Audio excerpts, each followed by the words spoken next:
Thibaut InShape a partagé la liste de ses films préférés et j'ai envie d'en parler. Salut à tous, ici Reg. Aujourd'hui, je vais juger les 10 films préférés de Thibaut InShape. Ne prenez pas cette vidéo trop au sérieux. Voilà, c'est juste une excuse pour reparler de certains films. Et ensuite, pour faire aussi un peu le profil cinéphile de Thibaut InShape, car j'ai remarqué en ayant déjà fait ce concept sur Papsan et Cyprien que leurs films préférés en disent quand même, j'ai l'impression, beaucoup sur leur personnalité. Beaucoup l'ont remarqué dans les commentaires. Donc on va parler un peu de Thibaut aussi. Vu qu'il a choisi 10 films, je vais uniquement parler de ces 10 films. C'est pas une critique complète que je fais là, mais un avis rapide. Et pour ceux qui se posent la question, oui, je prépare aussi la vidéo sur Samuel Etienne, mais je dois regarder certains des films qu'il a conseillés. Avant de commencer cette vidéo, j'aimerais remercier le partenaire officiel de celle-ci, c'est CyberGhostVPN et ses 38 millions d'utilisateurs et presque 5 sur 5 sur Trustpilot. Vous les connaissez, c'est le meilleur moyen de soutenir la chaîne et c'est un service utile que j'utilise tous les jours. Je vous mettrai dans la description et le commentaire épinglé un site internet qui vous dit dans quel pays se situe le film que vous voulez regarder. Ensuite, vous changez. Canada, États-Unis, Royaume-Uni, Belgique, Suisse, Italie, vous allez avoir la VE-STFR et même la VEF dans certains cas. Quelques exemples sur Netflix, vous avez déjà 28 ans plus tard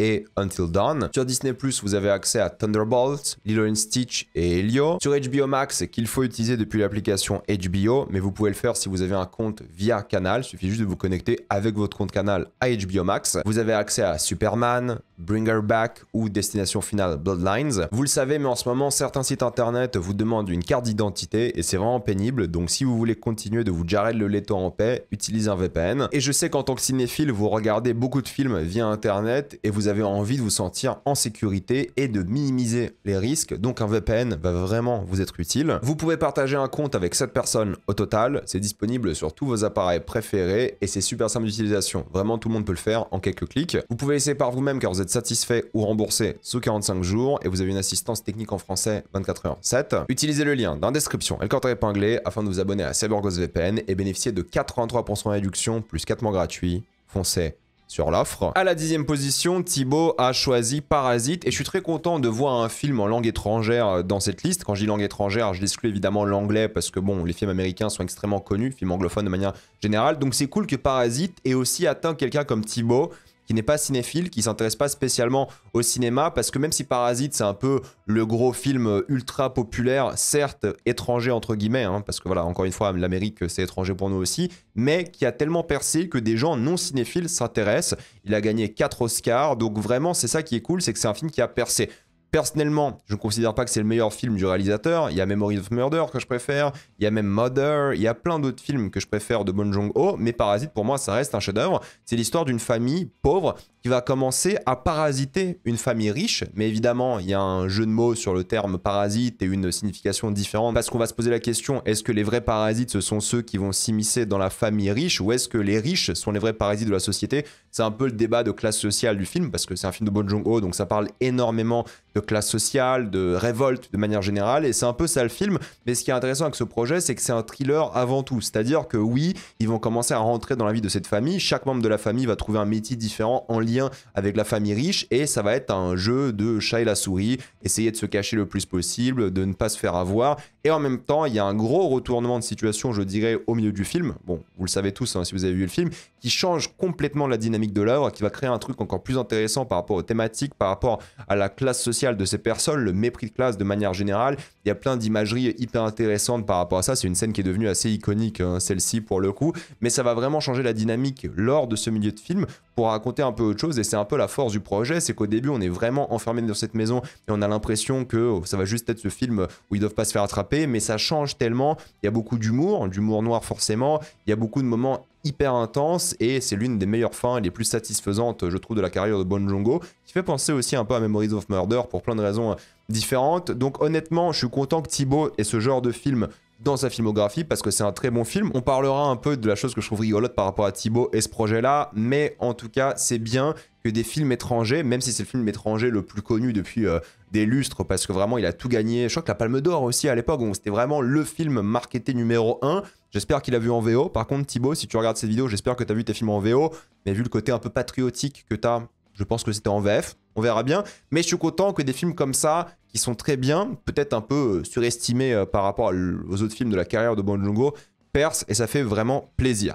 Contrairement aux prochains films de la liste, et qui sont connus depuis très très longtemps et qui sont vraiment cultes, c'est La vie est belle. Sauf que Thibaut a juste dit La vie est belle, et là c'est un peu compliqué parce que moi naturellement je me suis dit bah c'est La vie est belle de Benigni, mais le titre français de It's a Wonderful Life de Capra est aussi La vie est belle. Donc j'imagine tout de même que c'est La vie est belle de Benigni qui raconte l'histoire donc de deux juifs, un père et un fils qui vont être emmenés à un camp de concentration lors de la Seconde Guerre mondiale, et le père va expliquer à son fils qu'en fait c'est un jeu qu'ils sont en train de vivre là, c'est une sorte de parc d'attractions presque, et c'est un film qui va parler évidemment de ce qui s'est passé lors de la Seconde Guerre mondiale, l'extermination des Juifs et d'autres minorités, du point de vue de l'enfance, du point de vue de l'humour. C'est Roberto Benigni qui a gagné aussi l'Oscar à l'époque, hein, vous savez, quand il saute sur le fauteuil lors de la cérémonie. C'est un film que j'ai pas revu depuis très très longtemps personnellement, donc je vais pas forcément le juger comme ça, mais je l'avais beaucoup aimé à l'époque parce que c'est un film qui est très universel, qui parle d'un sujet sérieux, de manière efficace, et qui joue le ton de la comédie. C'est-à-dire que beaucoup de personnes peuvent le voir, même peut-être pas des enfants pourraient le regarder. À partir de 10-12 ans, tu peux un peu comprendre l'enjeu du film, comprendre que c'est important, comprendre que c'est une histoire qui doit être racontée. Maintenant, j'ai un peu peur de le revoir aujourd'hui parce que je pense que je vais moins aimer. J'ai l'impression que la mise en scène m'a pas tant marqué que ça à l'époque. J'étais peut-être trop jeune pour remarquer des choses de mise en scène, mais je suis content parce que c'est un travail de mémoire qui est intéressant. C'est cool d'utiliser la comédie pour parler de choses sérieuses. On l'a vu récemment avec Jojo Rabbit aussi, par exemple, et je trouve que c'est un projet qui est vraiment de mémoire, encore une fois, mais peut-être j'en ferai une critique si vous voulez de ce projet, une critique complète sur la chaîne. C'est un projet qui mérite d'être vu, qui mérite d'être raconté aussi à de futures générations, parce que c'est une histoire importante et il faut jamais oublier ce qui se passe. Maintenant, j'ai vraiment peur de le revoir parce que je pense que de souvenir en termes de mise en scène, il est assez basique, et ça, je pense que ça gâcherait beaucoup du film pour moi. Mais Benigni est top dedans, ça fonctionne, le côté mélodrame, oui, il en fait des caisses aussi, mais c'est un peu le concept, c'est un peu le but, c'est tragique, c'est émouvant, c'est un bon film. Voilà, donc je suis content que Thibault est aussi dans cette liste. Après, c'est un film que tout le monde a vu, entre guillemets, tout le monde a vu. C'est un film hyper populaire, mais c'est bien parce que il faut pas oublier ce qui s'est passé. Et de toute façon, Thibault, il a fait des vidéos à Auschwitz. Il sait très bien de quoi il parle. Une vidéo à Auschwitz qui a fait polémique à l'époque pour son introduction catastrophique. Mais c'est bien qu'il ait compris au moins que ce sujet est important. Parce que je sais pas s'il est... Enfin, il est malheureusement politisé, entre guillemets, sans s'en rendre compte. J'ai l'impression il a l'air un peu innocent et... ignorant sur beaucoup de sujets, non pas que je suis un expert, hein, mais c'est vrai qu'au moins il choisit des films qui parlent de choses intéressantes et intelligentes pour l'instant, même si c'est les films les plus connus. Ah, c'est pas un cinéphile, Thibault, donc c'est ok. Je trouve que c'est tout à fait normal. Ensuite, il y a un autre film dans sa 8e position, c'est Mad Max. Alors, il a encore une fois dit Mad Max. Mad Max, c'est une licence, c'est pas un film. Et si c'est un film, c'est le premier. Pas sûr que Mad Max 1 soit le film préféré de Thibault vu le reste de la liste. Je pense que c'est Mad Max Fury Road. Et moi, je le dis depuis des années, Mad Max Fury Road, c'est l'un des plus grands films d'action de tous les temps. Si c'est pas le plus grand film d'action de tous les temps, en tout cas côté américain, même si bon, je connais australien, tout ça, ça reste un film américain en termes de production, c'est fabuleux. C'est exceptionnel, le montage, la musique, la mise en scène, la narration visuelle, absolument tout est réussi de A à Z, les acteurs, l'ambiance. Bon, j'ai une critique sur Mad Max, j'ai parlé de la saga l'année dernière, si je dis pas de bêtises, j'ai fait une vidéo sur les 5 projets, donc allez voir ça pour ceux que ça intéresse, mais c'est pour moi, oui, le film d'action que tu peux revoir en boucle constamment. Tu peux le finir et le revoir. Moi, je crois qu'en salle, quand il est sorti en 2015, je l'ai vu 3 fois, tellement l'expérience cinématographique était dingue. À la maison, c'est dingue aussi, mais c'est un film de cinéma sur grand écran, et dès qu'il repasse en salle, j'essaie toujours d'aller le voir. J'ai pas eu l'occasion de le revoir depuis, mais j'essaye parce que c'est vraiment une expérience de fou et tu peux l'enchaîner constamment. C'est brillamment exécuté, écrit. C'est une histoire absolument fabuleuse, des surprises constamment. Non, c'est un grand film. Pour moi, c'est, je pense, le meilleur film de la liste avec d'autres, parce qu'il y en a quand même, il a quand même une bonne liste, Thibault, soyons honnêtes, mais celui-ci, en termes d'action, en tout cas, c'est le meilleur de la liste, parce qu'après, il va se taper des films d'action qui sont un peu pourris, mais celui-ci est vraiment un grand film, et je suis content qu'il ait ce genre de film dans la liste, parce qu'il est vraiment exceptionnel. Après, peut-être, il parle de Mad Max 1, qui est très bien aussi, hein, pour le coup, même si le deuxième est meilleur, mais Fury Road, c'est le meilleur de la saga. Ensuite, nous avons 300. Écoutez, 300, moi, c'est mon Snyder préféré aussi. Pourquoi? Parce qu'au moins, c'est un Snyder où il s'assume. Il a pris des mecs sous stéroïdes, à poil, quasiment tout le film, en train de battre. Et c'est là le souci un peu politique, c'est que c'est voilà, des envahisseurs, ils sont vus comme des barbares, comme des sauvages. Après, c'est un peu normal parce que c'est raconté du point de vue de l'un des survivants des 300 et qui raconte justement ce qui s'est passé. Du coup, il embellit forcément ses Spartiates et il y a des créatures fantastiques et tout, mais c'est rigolo. Moi, je trouve que c'est un film qui va au bout de son concept, qui s'amuse complètement avec le côté à la fois comics et en même temps le côté vraiment homo-érotique et vraiment louche de la situation. L'action, pour moi, se casse un peu la gueule, surtout par rapport au rythme qui fait un film un peu trop long d'après moi, mais c'est fun, c'est assumé. Je trouve pas que c'est du génie, mais c'est un film de Zack Snyder que j'aime bien parce que Zack Snyder de base c'est un mec qui est kitsch, c'est un mec qui fait ce genre de truc un peu bourrin, donc je suis content qu'il ait fait un film pour une fois bourrin, pour une fois un peu stupide, mais assumé, parce que quand il essaie de faire des choses intelligentes, entre guillemets, il se casse la gueule. Mais celui-ci, moi je l'aime bien justement parce qu'il a pris son concept au bout, il s'est amusé avec les acteurs, il s'est amusé avec ses slow motion, avec le sang, avec les monstres. Alors oui, on pourrait prendre le délire un peu, vous savez, patriotique de l'œuvre, contre l'envahisseur, étrange, barbare, horrible. Mais si on le prend vraiment, on va dire, second degré, en mode film d'action débile, c'est très fun et moi j'aime bien. Si vous le prenez en mode premier degré, vous avez envie d'être des Spartiates et arrêter les immigrés qui viennent vous coloniser ou des choses comme ça, c'est pas bien, c'est pas le message du film, mais c'est fun, voilà, c'est ce que j'ai envie de dire, c'est pas un grand film, mais on s'amuse devant et je pense que j'ai pas envie de le revoir régulièrement ou tout court, mais si je dois choisir un film de la filmographie Snyder que j'ai envie de revoir pour le fun, c'est bel et bien celui-ci. Ensuite, nous avons Forrest Gump. Forrest Gump, c'est un film très universel qui plaît à énormément de personnes, à juste titre, quand c'est une fresque d'un pays, d'une époque, d'un moment, d'un personnage aussi, d'une famille, de ce qu'il a vécu. C'est un film qui est super touchant, qui fonctionne, qui est super bien réalisé par Robert Zemeckis, qui arrive à avoir des moments, certes, mélodramatiques, qui n'est pas du tout subtil. C'est au moins un film qui s'assume aussi dans sa construction. Il veut te faire pleurer, il veut raconter l'histoire de son pays via le regard d'un personnage qui est un peu particulier, mine de rien. Donc moi, personnellement, j'aime beaucoup Forrest Gump. Il y a plein d'idées de mise en scène, c'est une grande odyssée d'un personnage, il vit beaucoup de choses, c'est touchant, ça va critiquer beaucoup les États-Unis, mais aussi en donner un point de vue très aimant, j'ai envie de dire, par rapport à ce pays avec ses nombreux problèmes. Moi, c'est une œuvre pour laquelle j'ai toujours eu de l'affection, je l'ai pas revue depuis longtemps, mais oui, ça plaît à tout le monde, c'est super bien rythmé, les musiques sont dingues aussi, et Robert Zemeckis, il crée une sorte de cocon presque autour du spectateur pour créer une œuvre à la fois critique de plein de choses différentes, et en même temps qui va tacler des choses émouvantes pour créer quelque chose de réconfortant. C'est un film qui est touchant, qui est beau, qui fait du bien, qui plaît à absolument tout le monde, et je trouve que c'est mérité. Faudrait que je le revoie, ça fait longtemps, je l'ai d'ailleurs même en 4K d'ailleurs, mais chaque fois que je le vois, je suis à la fois ému, touché, et en même temps il y a cette phase un peu presque nostalgique d'une époque qu'on n'a pas vécue, ces États-Unis à ce moment-là, et en même temps ça critiquait la guerre, les politiques, la création un peu de l'art à cette époque. Bref, c'est un super film, honnêtement. Je sais pas si c'est un chef-d'œuvre, faudrait que je le revoie, mais de souvenir, je l'avais beaucoup aimé, donc je comprends que les gens l'adorent. Je comprends pourquoi aussi quelqu'un comme Thibaut pourrait l'apprécier. Maintenant, il faut passer au pire film de la liste. C'est Du sang et des larmes ou Lone Survivor. Alors, c'est marrant parce que Lone Survivor, c'est un spoil de ce qui passe dans le film parce qu'il n'y a qu'un seul survivant. C'est le titre. En français, ils ont mis Du sang et des larmes. Et ça, c'est un film que j'aime bien aussi, honnêtement. C'est le pire de la liste, mais j'aime bien. Voilà, c'est des soldats américains qui se retrouvent dans une sorte de forêt et il y a une sorte de... Je sais plus exactement si c'est quoi comme passage, mais ils sont coincés sur une sorte de route et il y a... je sais plus si c'est des talibans qui viennent les attaquer. Bref, c'est un gros film de propagande américaine, évidemment. D'ailleurs, on voit à peine les ennemis, de mémoire. C'est un film que j'ai vu à l'époque. Ça fait super longtemps que je l'ai pas vu, je l'ai vu qu'une fois. Mais c'est un film qui est vraiment en mode full propagande américaine. Les soldats, comment ils ont survécu, leur courage, leur sacrifice. Et c'est étonnamment fun. C'est plutôt bien filmé, je trouve que c'est bon délire, je trouve que les acteurs sont pas mal dans l'œuvre, et c'est cool parce que lorsque tu sais qu'il y a qu'un survivant, c'est le titre VO, Lone Survivor, le film est meilleur, parce que tu sais qu'ils vont tous mourir sauf un mec, et donc t'essaies de savoir qui va survivre, t'essaies de savoir qui va mourir quand, donc c'est ça qui est fun dans l'œuvre, et c'est mieux que le titre VEV d'après moi, qui gâche un petit peu la surprise. Après je sais pas, peut-être ils disent au début du film qu'il y a qu'un survivant, ou de mémoire peut-être le film il débute avec la fin, je sais plus exactement, mais je sais que j'ai bien kiffé. Alors encore une fois, faut pas trop réfléchir, c'est un film vraiment patriotique américain. Ça m'étonne pas de la part de Thibaut, ce genre de projet patriotique pour le coup. Mais en termes d'action, c'est un petit kiff. C'est divertissant, c'est un bon délire. Il y a quelques moments qui sont vraiment réussis. Écoutez, c'est pas un grand film, c'est pas un mauvais film non plus. Vous allez pas forcément vous en rappeler. La preuve, je l'ai vu à sa sortie et je me rappelle pas grand chose du projet. Mais ça se regarde bien et c'est ça aussi qu'on veut dans certains films. Après, peut-être Thibaut, il aime bien pour le côté full action, patriotisme, qui est un peu ridicule, le côté patriotique dans l'œuvre, mais bon, c'est des films américains de cette époque, c'est comme ça, mais c'est le pire de la liste, mais c'est pas mauvais non plus.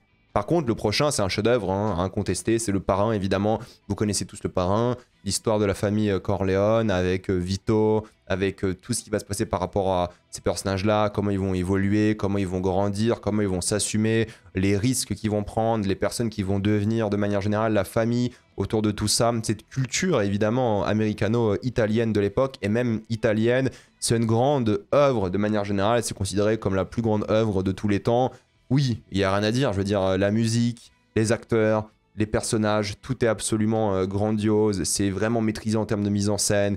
Coppola, il a des idées de fou constamment dans ce film. Il s'est pas du tout ennuyé en le faisant, ça se voit. D'ailleurs, la série The Offer, qui parle du tournage du film, était pas mal. Mais le film est grandiose. Tout est réussi de A à Z. Le rythme, c'est une énorme œuvre, vous savez, de cette époque, sur l'Amérique, sur ces gens, avec beaucoup d'émotions, beaucoup de surprises, beaucoup de moments difficiles. Ça parle de mafia, donc il y a toujours des moments un peu hard par rapport à ça. Mais c'est vraiment, vraiment à la fois angoissant, stressant, beau, poétique. Bref, c'est un énorme chef-d'œuvre du cinéma, tout le monde le sait. C'est pas surprenant. Et là, je veux dire, il continue sur un autre film qui est aussi grandiose. C'est La liste de Schindler de Steven Spielberg.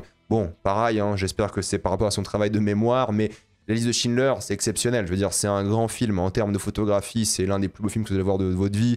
Les couleurs, la robe rouge, évidemment, pour ceux qui ont vu le film. C'est un monument du cinéma par rapport à son sujet, ce qu'il raconte, comment il montre les atrocités du génocide, de ce qui s'est passé, comment ces gens sont morts. En même temps, cette personne-là, interprétée par Liam Neeson, sûrement son meilleur rôle, qui essaie de sauver le plus de personnes possible, des juifs, mais pas que, qui essaie vraiment de voir comment il peut gérer ça en tant que collaborateur, parce qu'il collabore avec les nazis afin d'avoir son entreprise, et en même temps, ces nazis qui vont tuer des gens, qui vont commettre ce génocide, qui vont faire des choses horribles, et vous allez les voir. Ralph Fiennes, un rôle absolument exceptionnel pour cet homme, sûrement son meilleur rôle aussi, mais je veux dire, visuellement, c'est un film qui a une claque de A à Z. Toutes les images sont splendides, il y a plein de moments qui sont super durs, la musique de Williams, c'est l'une des meilleures BO de l'histoire du cinéma, c'est une grande œuvre, soyons honnêtes, c'est une très grande œuvre, peut-être j'en ferai aussi une critique un jour, même si c'est un sujet très difficile et vous le voyez une fois, et moi je l'ai vu 2 fois le film pour le coup, je l'ai en 4K, faudrait que je le revoie. C'est un grand moment de cinéma, mais c'est hyper dur à voir. C'est du Spielberg à son maximum. C'était une décennie, de toute façon, les années 90 pour Spielberg, hors du commun. Et celui-ci, c'est un peu son chef-d'œuvre ultime pour beaucoup de personnes, même si, voilà, il a une carrière assez dingue. Donc, matez-le. C'est bien qu'il est dans cette liste. C'est pas un film qui est très divertissant dans le sens où il est rythmé très lentement, mais c'est une vraie évolution par rapport à ce personnage, une vraie introspection de ce qu'ils vivent, qui ils sont. C'est super, mais encore une fois, préparez-vous parce que c'est assez hardcore à voir. Et c'est un super film. Et c'est bien parce qu'on fait une transition d'un truc vraiment dramatique, horrible, à un truc un peu plus fun. Gladiator, alors fun, on s'est compris, hein, c'est un film d'action. Avant tout, j'adore Gladiator, j'en ai fait une critique l'année dernière. Vous savez, avec Gladiator 1 et Gladiator 2, d'ailleurs Gladiator 2 est aussi bon que Gladiator 1, je le répète, c'est un très bon film. Mais voilà, l'histoire de Maximus, lui qui n'est plus un général, qui rejoint évidemment les arènes pour se faire un nom, pour se venger, c'est une histoire de vengeance, d'action avant tout. La musique d'Hans Zimmer, l'acting de Russell Crowe qui est oscarisé pour ce film, une grande œuvre, encore une fois épique, super, avec tout ce qui va avec, je veux dire, les acteurs sont fabuleux. Joaquin Phoenix dans un rôle iconique, détestable, mais génialissime. Alors je l'ai revu un peu à la baisse l'année dernière parce que je trouvais que la musique aidait énormément le projet et la mise en scène parfois n'était pas dingue, mais ça reste un chef-d'œuvre, ça reste un classique, ça reste un film absolument génialissime et je vous le conseille encore une fois, c'est un film culte, c'est classique, mais il faut le regarder, je pense que ça vaut le détour et regardez le deuxième qui est très très bon aussi évidemment. Et son film préféré à Thibaut, c'est Le Seigneur des Anneaux. Le 3e film, Le Retour du Roi. Voilà, je peux comprendre, moi aussi c'est mon préféré, c'est la culmination d'une trilogie, c'est aussi beaucoup d'action mais beaucoup d'émotions, surtout cette fin à rallonge avec la version longue qui est absolument fabuleuse. C'est des films qui sont extrêmement touchants, qui ont plein d'idées de mise en scène, tu vois, Peter Jackson il s'est vraiment approprié cet univers, cette œuvre et il a réussi à en faire quelque chose d'absolument grandiose. Donc oui, je veux dire, rien à dire hein, sur Seigneur des Anneaux, c'est réussi de A à Z, c'est le climax, t'as l'impression que le film c'est un climax entier, hein. Ils finissent toutes les intrigues, il y a tout qui est réussi, ça fonctionne du tonnerre, c'est vraiment à la fois émouvant, c'est excitant par rapport à l'action, c'est plein de surprises, c'est génial aussi, c'est un grand film. Et oui, c'est l'une des meilleures trilogies de tous les temps, si c'est pas la meilleure, en tout cas de fantasy, c'est de loin la meilleure. C'est une énorme claque, c'est une beauté folle aussi en termes de photos, il y a plein d'idées. Non, c'est génial, franchement, Le Seigneur des Anneaux, c'est une trilogie génialissime. Et c'est cool qu'il ait eu aussi ce film dans cette liste. Maintenant, est-ce qu'il a vu en VF ? Moi, ça m'inquiète parce qu'il faut parler un peu de tout ça, parce que Le Seigneur des Anneaux, c'est très bien, mais voici donc la liste de Thibaut InShape. Alors, Paradis, tu es assez étonné parce que c'est un mec, Thibaut, qui se dit de droite, hein, il se dit il est chef d'entreprise, du coup, il vote pour ses intérêts, et en même temps, il dit régulièrement qu'il a des liens et des points communs avec l'extrême droite, hein, c'est pas moi qui invente, il y a des vidéos de lui qui disent ça, et il l'assume. C'est maladroit. Je pense que c'est un mec qui est très maladroit, Thibaut InShape, en réalité. Je pense que c'est un mec qui est, entre guillemets, un peu ignorant, est maladroit, et le fait qu'il soit très maladroit l'a rapproché de l'extrême droite. Il a dit qu'il n'est pas d'extrême droite, il est macroniste, il vote Macron. Mais le fait qu'il ait vraiment fait tout pendant des années qui plaisait à l'extrême droite, et je parle pas de musculation, mais tous les dog whistles d'extrême droite, les messages sur les trans et toutes ces choses-là, les trucs un peu Punisher récemment, le drapeau français on s'en fout parce que je vois déjà des commentaires, ça on s'en fout, le drapeau français c'est normal, on est en France, il y avait rien de choquant par rapport à ça, mais c'est surtout les dog whistles, il y en a plein, les tweets pareil je m'en fous, mais c'est juste récemment ce qu'il a dit. Après on voit qu'il veut changer son image, et c'est bien, c'est très cool, moi je pense que les gens peuvent changer, surtout que je pense pas qu'il est raciste ou volontairement transphobe ou des choses comme ça, mais il est extrêmement maladroit dans tout ce qu'il fait. Et je pense qu'à certains moments, il faisait exprès aussi pour attirer un certain public, mais maintenant il a changé, il a ses vidéos sur le masculinisme qui étaient pas mal, il veut montrer que c'est pas un gros facho de merde quoi, et ça c'est bien, parce qu'avant en effet c'était comme, je crois que c'était Usul qui avait dit, c'était l'idiot utile, bah oui parce qu'il se défendait pas de cette position.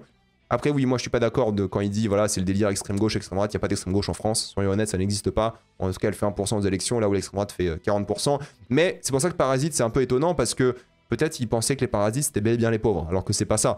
C'est ça qui m'a un peu surpris dans la liste, c'est Parasite. C'est juste ça, parce que pour un mec qui se revendique autant de droite, Parasite c'est un film qui est vraiment à gauche, en tout cas contre la misère sociale, alors qu'en réalité ça devrait pas être quelque chose de gauche, d'être contre la misère sociale. Tout le monde devrait se battre pour sortir les pauvres de la pauvreté, littéralement. Donc j'étais un peu étonné par rapport à ça, c'est le seul qui m'a vraiment étonné. Après il y a des gens qui regardent des films sans forcément capter les idées, capter le message, comprendre ce qu'ils regardent, et c'est un peu triste de manière générale, mais je pense que quand t'es un adulte, tu commences à regarder des films aussi pour ce qu'ils racontent. Je sais pas si c'est le cas pour Parasite, ou juste peut-être il y a qui fait Parasite et il s'en fout. Il a dit ok bah je reste chef d'entreprise, ça reste un film, une fiction, alors que Parasite et Bong Joon-ho, sa carrière c'est beaucoup de ça, il est quand même assez axé à gauche de manière générale, vraiment révolte aussi. Donc là j'étais un peu étonné d'avoir vu Parasite. Après encore une fois il y a des gens qui regardent des films sans se poser des questions, il y a des gens ils sont d'extrême droite et ils aiment Star Wars ou tous les films de révolution, ce qui est ridicule. Mais c'est la tristesse un peu d'aujourd'hui, c'est que les gens regardent sans réfléchir à beaucoup de choses. Ils disent, bah, il y a sable laser, on s'en fout, la révolution, tout ça, l'Empire, ils se posent pas de questions. C'est comme ça, c'est un peu triste. Le reste de la liste me semble un peu cohérent et logique, bah, surtout La vie est belle, la liste de Schindler par rapport à les vidéos qu'il a fait sur Auschwitz, par rapport au fait qu'il en a souvent parlé, ça c'est cool. Mad Max, Gladiator, Le Parrain, c'est typiquement des films de mecs, surtout des mecs qui commencent à s'intéresser au cinéma, donc c'est bien, c'est le cas de Thibaut, hein, c'est un mec qui regarde un peu des films, donc ça c'est cool, c'est des bons films, au moins il a mis des bons films dedans quoi. 300, je pense que c'est un peu le côté muscu patriotique pour Thibaut, pareil pour Du sang et des larmes, le côté action très patriotique et l'action non-stop.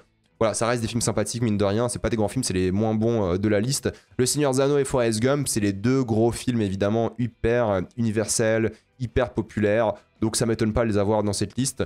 Après, voilà, c'est un bon classement, surtout pour quelqu'un qui est pas cinéphile, qui a vu quelques films. C'est cool, voilà, c'est un classement qui fait le taf, quoi. On verra avec les classements de, vous savez, Samuel Etienne bientôt, parce que je vais le faire en vidéo. Et là, j'ai décidé de faire une vidéo un peu plus à la légère, parce qu'il me fallait une vidéo pour ce mardi, et j'avais pas le temps, et il me fallait un partenariat dessus aussi. Donc j'ai sauté sur l'occasion. Mais oui, ça reste une bonne liste. Avec Samuel Etienne, vu que c'est des films un peu plus inconnus, que même moi, je les ai pas tous vus, on en fera quelque chose de plus détaillé de manière générale. Il y aura plus de choses à dire. Et quand il y aura comme ça des gens connus qui, entre guillemets, qui feront leur liste, on fera des vidéos en espérant à chaque fois parler de choses intéressantes, de vous conseiller de nouveaux films comme je vais avec Cyprien, ou moi que je découvre des films comme j'ai fait avec Papsan. Mais on va en parler et on va voir aussi, bah, entre guillemets, analyser un peu la personne. Là, quand tu vois ce classement de Thibaut InShape, ça te choque pas. Honnêtement, il n'y a rien de choquant. Quand tu connais sa personnalité des réseaux, il n'y a rien de flagrant, de choquant ici. Donc je trouve que ça reste une bonne liste, parce que sinon je pense que la prochaine fois j'aurais essayé de proposer des œuvres alternatives à ce top, mais vu qu'il y avait 10 films et je voulais parler de tous les films, c'était compliqué de proposer à chaque fois des alternatives, surtout qu'il fallait dénicher des choses que j'ai peut-être pas vues pour vous les proposer, donc c'était un peu compliqué, et en termes de timing pour moi c'était compliqué aujourd'hui, donc j'ai décidé de faire cette vidéo. Dites-moi ce que vous en pensez, êtes-vous d'accord ou pas d'accord avec le classement de Thibaut, avec mon avis sur les films, j'ai envie d'avoir le vôtre dans les commentaires. Avant de quitter cette vidéo, pensez à utiliser le lien dans la description, le compte épinglé, afin de débloquer toutes les plateformes de streaming en toute accessibilité, sécurité, avec beaucoup plus d'œuvres, tout ça pour 2,03€ plus 4 mois gratuits, foncez sur l'offre. Pensez à vous abonner à la chaîne pour voir les prochaines vidéos. Mettez un j'aime, ça aide beaucoup la chaîne. Suivez-moi sur tous mes réseaux, que ce soit Spotify, TikTok, Instagram et Twitch. Et moi je vous dis à la prochaine fois. Salut à tous.